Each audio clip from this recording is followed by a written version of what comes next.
देखिए कांग्रेस यहाँ पर जिस तरह से जीत का दावा कर रही है तो जाहिर है यहाँ पर कांग्रेस जिस तरीके से निशाने पर आ चुकी है उसकी बड़ी वजह ये भी माना जा सकता है कि आखिरकार पीएम पद की दावेदारी के लिए कौन आगे होगा। दूसरी ही तरफ कांग्रेस यहाँ पर खुद को आगे रखकर चल रही है हर एक राज्य में, तो इसी वजह से देखा जाए तो कांग्रेस यहाँ पर सीट शेयरिंग के चलते कहीं ना कहीं निशाने पर बनी हुई है और इसी वजह से यहाँ पर कांग्रेस की दिक्कतें बढ़ती हुई नजर आ रही हैं। कि ये गठबंधन मिलकर यहाँ पर भाजपा को हराने की सोच रहा है, फिर तो पॉसिबल ही नहीं है किसी भी तरीके से। तो बिल्कुल कहा जा सकता है, देखिए कांग्रेस यहाँ पर और भी पार्टियों को नाराज कर रही है और अगर ऐसा नहीं रहा तो शायद ये गठबंधन टूटता नजर आ सकता है भविष्य में।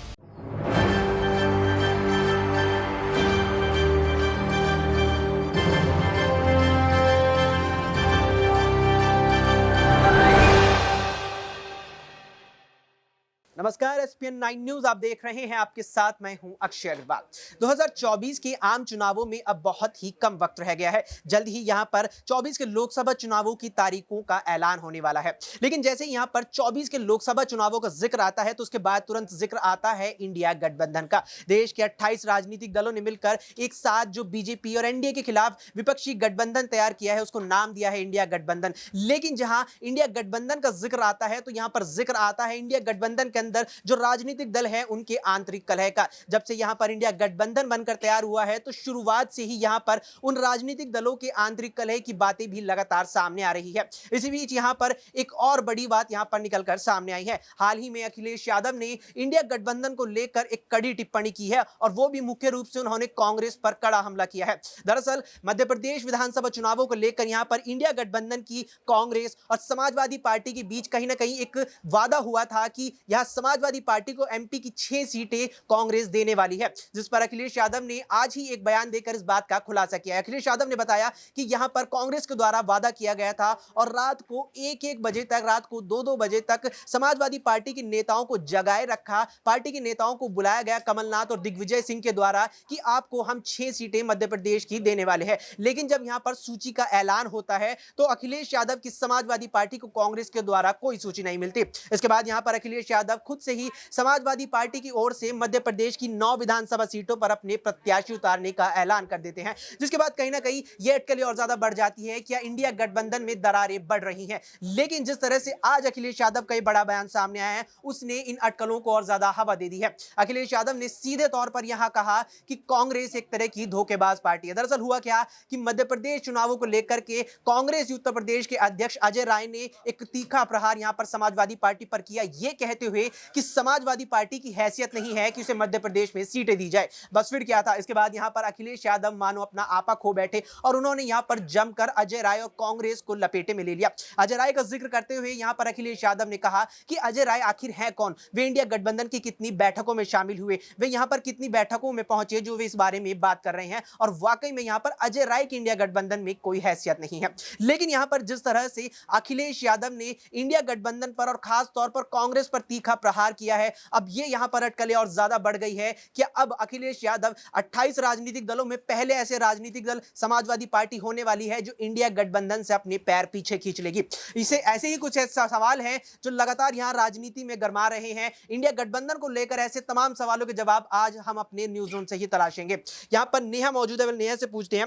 नेहा, जिस तरह से अखिलेश यादव ने इंडिया गठबंधन में खासतौर पर कांग्रेस पर सवाल उठाया है और यह बात कही है कि अगर पता होता कांग्रेस इतनी बड़ी धोखेबाज है तो हम इंडिया गठबंधन में नहीं आते, तो क्या अब जल्द ही उनके यहां पर पैर खींचते दिखाई दे रहे हैं इंडिया गठबंधन से? देखिए अक्षय, यहाँ पर कहा जा सकता है कि ये जो इंडिया गठबंधन बना है कहीं ना कहीं 2024 के चुनावों से इसको जोड़कर रखा गया था। लेकिन मध्य प्रदेश के चुनाव से देखा जा रहा है कि एमपी में कहीं ना कहीं समाजवादी पार्टी का खेल बिगाड़ दिया। देखिए समाजवादी पार्टी के कुछ प्रत्याशियों को मध्य प्रदेश में टिकट मतलब उम्मीदवारों को यहाँ उतारना था, लेकिन कांग्रेस ने यहाँ समाजवादी पार्टी के प्रत्याशियों का जो है टिकट काट दिया, उनका रास्ता ही यहाँ पर खत्म कर दिया। यही इसी बात से अखिलेश यादव नाराज हैं और बहुत ही ज्यादा बौखलाहट में है। यहाँ पर अखिलेश यादव का ये कहना है, अगर तुम्हें ऐसा ही करना था तो फिर आपने इंडिया गठबंधन बनाया क्यों। इसीलिए अखिलेश यादव ने यहाँ पर ये भी बात कही है कि अगर ऐसा ही रहा तो उत्तर प्रदेश के चुनावों में भी यही आपको देखने को मिलेगा, जो धोखा आपने हमें दिया है यही धोखा आपको उत्तर प्रदेश के चुनाव में भी देखने को मिल सकता है। इसी वजह से ये बड़ा कारण यहाँ पर बनता आ रहा है और ये कयास भी इसलिए लग रहे हैं क्योंकि देखिए मध्य प्रदेश ने ही खेल बिगाड़ा है इंडिया गठबंधन का। अगर इंडिया गठबंधन में दरार आनी शुरू यहाँ पर हुई है, तो पहला कदम कांग्रेस ने बढ़ाया, समाजवादी पार्टी को यहाँ पर उठा दिया है कहीं ना कहीं। अब आगे देखना होगा कि अखिलेश यादव क्या अगला कदम उठाते हैं। अच्छा, यहाँ पर केवल अखिलेश यादव है, समाजवादी पार्टी ही इकलौता ऐसा राजनीतिक दल नहीं है जिसकी तरफ से यहाँ पर कलह की जो बातें आई हैं वो सामने आई है इंडिया गठबंधन में से। इससे पहले आम आदमी पार्टी और मध्य प्रदेश कांग्रेस के बीच भी विवाद देखने को मिला था। तो क्या यहाँ पर अगर इसी तरह इंडिया गठबंधन में लगातार विवाद चलता रहा तो क्या 24 के चुनावों से पहले ही वोटर्स इंडिया गठबंधन से दूर हो जाएंगे? देखिए, बिल्कुल ये बात कही जा सकती है कि अगर इंडिया गठबंधन में यही आंतरिक कला चलती रही जो कि और पार्टियों में देखने को मिलती है, तो बिल्कुल ये कहा जा सकता है, क्योंकि इंडिया गठबंधन बनाई इसलिए है, यहाँ पे इतने सारे नेता अगर इकट्ठे करके एक गठबंधन को बनाया है तो वो 2024 के चुनावों के लिए यहाँ पर बनाया है। और अगर चुनावों से पहले इसी गठबंधन में आंतरिक कला शुरू होने लग गई है, तो कैसे कहा जा सकता है कि ये गठबंधन मिलकर यहाँ पर भाजपा को हराने की सोच रहा है? फिर तो पॉसिबल ही नहीं है किसी भी तरीके से। तो बिल्कुल कहा जा सकता है, देखिए, कांग्रेस यहाँ पर और भी पार्टियों को नाराज कर रही है, और अगर ऐसा नहीं रहा तो शायद ये गठबंधन टूटता नजर आ सकता है भविष्य में। तो यहाँ पर नेहा का भी साफ कहना है कि अगर इसी तरह से इंडिया गठबंधन के बीच जो विवाद है वो अगर लगातार चलता रहा तो जो वोटर्स यहाँ इंडिया गठबंधन की तरफ अपने अब तक खींचे चले आए हैं वो यहाँ पर दूर भी हो सकते हैं। प्रियांशी से जानते हैं, प्रियांशी, केवल समाजवादी पार्टी ही नहीं, आम आदमी पार्टी के साथ भी मध्य प्रदेश कांग्रेस का विवाद अभी हाल ही में देखने को मिला था। तो क्या यहाँ पर जिस तरह से जो टकरार हो रहा है, क्या ये इंडिया गठबंधन को खत्म की ओर ले जा रहा है?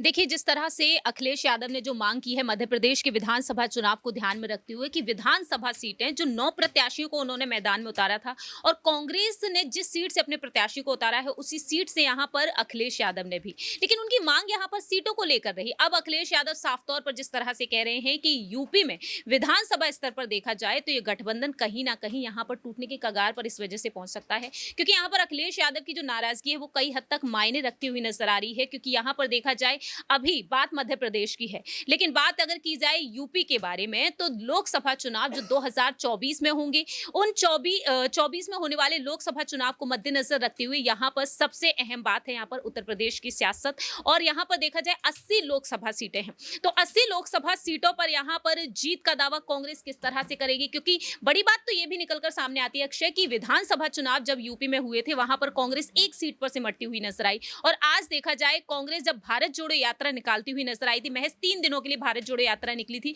उस दौरान देखा गया था कि कांग्रेस ने यहां पर तमाम विपक्षी दलों को अपनी तरफ लाने की कोशिश की थी। चाहे बात यहां पर जयराम रमेश की जाए, चाहे बात यहां पर बाकी के अन्य नेताओं के बारे में की जाए, तो उनका कहना साफ तौर पर यही रहा है कि किसी भी तरह से हमें वो विपक्षी दल साथ में लाने हैं जिनकी सोच हमारे दल से मिलती हो। लेकिन अब यहाँ पर सोच मिल रही है तो आखिरकार सीट बंटवारे को लेकर इस तरह की हलचल क्यों हो रही है? क्योंकि देखा जाए अब यूपी में 80 लोकसभा सीटों पर जीत हासिल करने के लिए कांग्रेस को भी यहाँ पर उन सीटों की जरूरत होगी। तो ऐसे में अखिलेश यादव की साथ की बेहद जरूरत है, और ऐसे में यहाँ पर कांग्रेस का कड़ा रुख कहीं ना कहीं एक बुरा सबब बनता हुआ नजर आएगा कांग्रेस के लिए। भारत जोड़ो यात्रा 2.0 जब निकलेगी तो उसको लेकर यह कहा जा रहा है कि भारत जोड़ो यात्रा 2.0 ज्यादा से ज्यादा उत्तर प्रदेश में निकलती हुई नजर आएगी, जिससे कि यहां पर यूपी में वोट बैंक को साधा जा सके। तो इसी वजह से देखा जाए अखिलेश यादव यहां पर एक साफ तौर पर बड़ी चुनौती भी दे रहे, या फिर यूं कहा जाए कि एक चेतावनी भी है कांग्रेस के लिए। क्योंकि देखा जाए यहां पर 80 लोकसभा सीटें हैं, तो 80 लोकसभा सीटें में से देखा जाए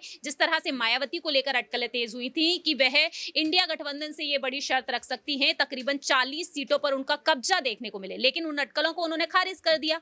अब यहां पर ये बातें जिस तरह से सामने आ रही हैं तो ऐसे में जाहिर है कि दलित वोट बैंक को साधने की कोशिश की जा रही है। बाकी के अन्य वोट बैंक है, मुस्लिम वोट बैंक ले लीजिए, ओबीसी वोट बैंक ले लीजिए, बाकी के तमाम ऐसे वोट बैंक हैं जो बीजेपी खेमे की तरफ है, लेकिन समाजवादी पार्टी के एम वाई फैक्टर को कैसे भुलाया जा सकता है? और इसी वजह से देखा जाए तो यहाँ पर इंडिया गठबंधन जो हुआ है, कांग्रेस ने जो गठबंधन किया है वो कहीं ना कहीं टूटने की कगार पर पहुंच सकता है। इसीलिए बेहद जरूरी है कि अखिलेश यादव की इस चेतावनी को कांग्रेस को कहीं ना कहीं मानना भी पड़ सकता है। अच्छा, जैसे आज अखिलेश यादव का बयान आया समाजवादी पार्टी की ओर से, इससे पहले अरविंद केजरीवाल के साथ भी यहाँ अंदरूनी कलह की बात सामने आ चुकी है। इससे पहले G20 सम्मेलन में जब ममता बनर्जी शामिल हुई थी तो अधीर रंजन चौधरी ने उन पर कटाक्ष किया था। जिस तरह से यहाँ आज अखिलेश यादव का बयान सामने आया, इससे पहले अरविंद केजरीवाल के साथ भी मध्य प्रदेश कांग्रेस का कलह देखने को मिला। इससे पहले अधीर रंजन चौधरी ने ममता बनर्जी पर G20 में शामिल होने के लिए कटाक्ष किया था। तो जितने भी राजनीतिक दलों के साथ विवाद सामने आ रहे हैं वे कांग्रेस के साथ ही क्यों लग रहे हैं?